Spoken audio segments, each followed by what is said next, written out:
नमस्कार दोस्तों, स्वागत है आप सभी लोगों का एक बार फिर से हैप्पी जिंदगी यूट्यूब चैनल में। दोस्तों, अगर आप अपनी लाइफ में कुछ नया सीखना चाहते हैं तो चैनल को सब्सक्राइब करिएगा, बेल आइकन को ज़रूर दबाइएगा। नमः शिवाय। दोस्तों, आप वीडियो को अंत तक देखेंगे तो आप जरूर ही धनवान बन जाओगे। जो भी कार्य करेंगे उसमें सफल हो जाएंगे, किंतु वीडियो को अंत तक जरूर देखें। तो आज हम बात करने वाले हैं सिर्फ पैसों की और आज के महंगाई के ज़माने के बारे में। ही कई लोगों का भगवान हो चुका है।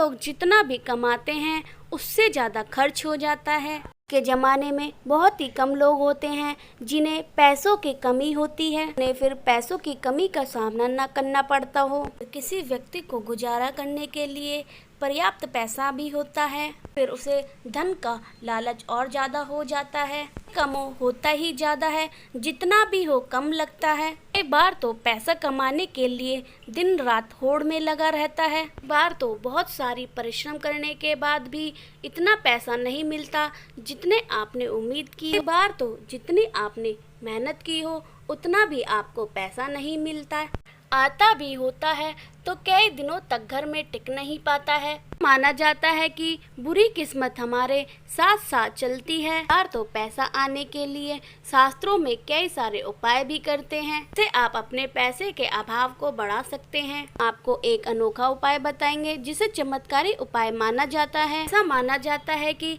इस उपाय को करने के बाद आपके घर में पैसे का अभाव बढ़ जाता है। इस उपाय में हमको कुछ नहीं करना होगा, मोर पंखों का इस्तेमाल करना होगा वो हम आपको बताएंगे। तो आपको सबसे पहले समझना होगा कि मोर पंख होता क्या है। बहुत शक्तिशाली और चमत्कारी यंत्र होता है। तांत्रिक पूजा में इसका बहुत ज्यादा महत्व होता है। से नहीं बल्कि प्राचीन काल से इसका प्रयोग किया जाता है। जितने भी यंत्र हैं, वास्तुशास्त्र है, अर्थशास्त्र है, ज्योतिष शास्त्र है, इनको मोर का बहुत इम्पोर्टेंट स्थान दिया है। बड़े ऋषि मुनि थे, उन्होंने मोर के पंख के कलम से ही बहुत बड़े बड़े ग्रंथ लिखे थे। पंख उपयोगिता बताने के लायक नहीं है कि आयुर्वेद में भी इसका अच्छा खासा महत्व होता है।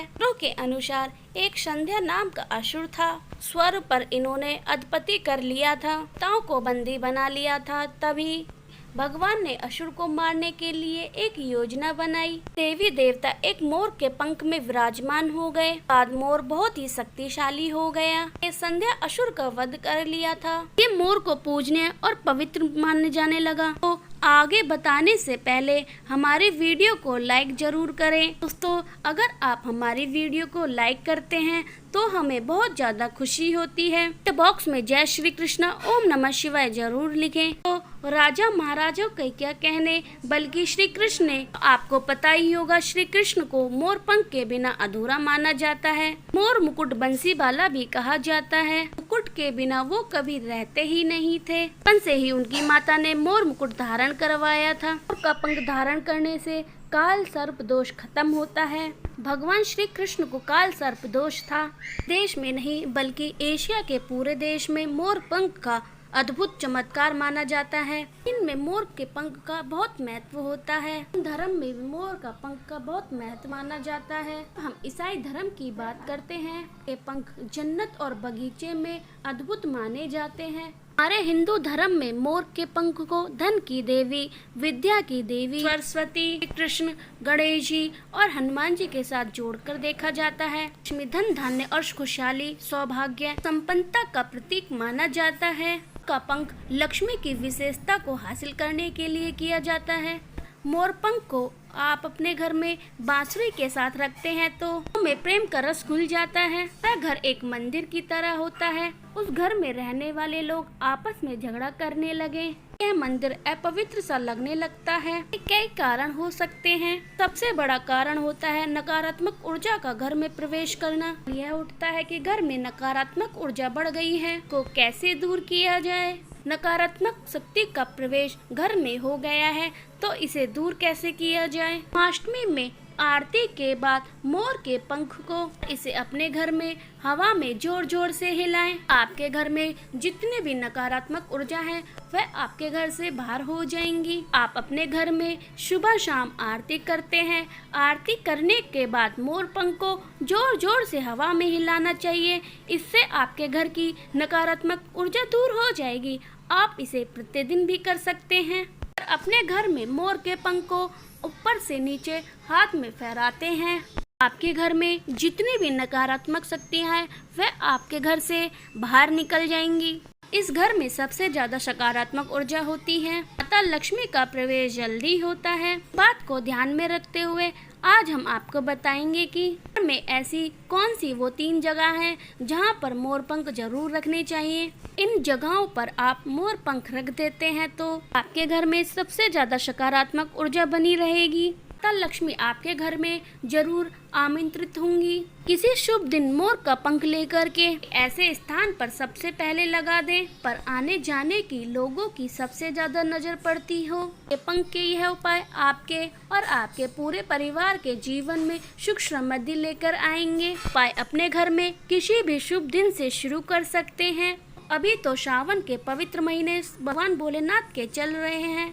सावन के दिन में सबसे पहले आप इसे अपने मंदिर में लगा देते हैं तो कमाल का उपाय माना जाता है। काल से आज की बात नहीं है। ये साल से भगवान की प्रतिमा के सामने मोर का पंख रखने से, घर के वातावरण को शुद्ध करने से, सभी जगह वशीकरण के लिए, सिद्धि के लिए, भूत बाधा और रोग को दूर करने के लिए, दोष सभी के लिए का पंख सबसे ज्यादा यूजफुल माना जाता है। खासकर ये स्टूडेंट के लिए रामबाण की तरह काम करते हैं। कहते हैं सरस्वती माता के उपासक होते हैं, विद्यार्थी होते हैं। बीच में मोर पंख अभिमंत्रित करके रखते हैं। पूरा लाभ उठा सकते हैं। मंत्रित सिद्ध करते हैं, तांत्रिक पूजा करते हैं। उस जपने वाली माला को माना जाता है। पंखों के बीच आप रखते हैं तो आपकी मंत्र शक्ति बहुत ही जल्दी होती है। अलग अलग सभी कमरों में अलग अलग मोर पंख लगाने से घर का वास्तु बदला जा सकता है। मोर का पंख हमारे जीवन की दशा को बदल सकता है।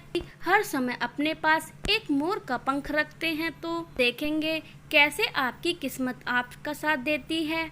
आपके जीवन में राहु और केतु के दोष भी हैं तो सभी दोष समाप्त हो जाते हैं। आपके घर में कोई ऐसा बच्चा है जो बहुत ज्यादा जिद्दी हो गया है। मोर के पंखों से हवा करने से धीरे धीरे उसका जिद्दपना कम हो जाता है। वो बच्चा मोर के पंख से हवा करने से मना करता है तो छत वाले पंखे पर मोर का पंख टांग दे। ऐसा करने से उसका जिद्दपना खत्म हो जाता है। पंख को चांदी के ताबीज में बांधकर के तकिए के नीचे रख देते हैं तो बच्चे की नजर दोष अला बला सभी से दूर रखती है। बड़े लोग भी अपने तकिए के नीचे मोर पंख रख के सोते हैं तो बुरे सपने या अलग तरह के सपने दिखना बंद हो जाते हैं। आपके बच्चे का पढ़ाई में मन नहीं लगता है तो एक कमरे में मोर पंख लगाना चाहिए। ऐसा करने से आपके बच्चे बुद्धिमान हो जाते हैं और पढ़ाई में मन लग जाता है। बार ऐसा होता है हम बहुत सारे काम को अपने हाथ में ले लेते हैं, होते होते लास्ट में रुक जाता है। लंबे समय तक अटकाव आ जाता है। आपका काम बढ़ता ही नहीं है और खत्म होने का नाम ही नहीं लेता है। ऐसे में अगर आप अपने बेडरूम में पूर्वी तरफ आप मोर का पंख लगाते हैं तो आपके अटके हुए कार्य पूरे बनने के योग बनने लगते हैं। घर में अगर पैसों की बरकत नहीं होती है, आता है पर रुकता नहीं है, कोण में दक्षिण कोण में मोर का पंख लगा देते हैं तो अचानक से कष्ट आते हैं या अचानक से एक्सीडेंट हो जाता है। आपके जीवन में परेशानी आती है, उन सभी से आपको मुक्ति मिल जाएगी। सबसे ज़्यादा पैसा जहाँ पर रखते हैं वहाँ पर आपको मोर पंख रखना चाहिए। आपकी तिजोरी में धन दुगना होने लगेगा। साथ ही इससे पहले रखा हुआ धन धीरे धीरे खर्च होने लगेगा। आप खुद ही देखेंगे आपकी बचत बढ़ने लगेगी।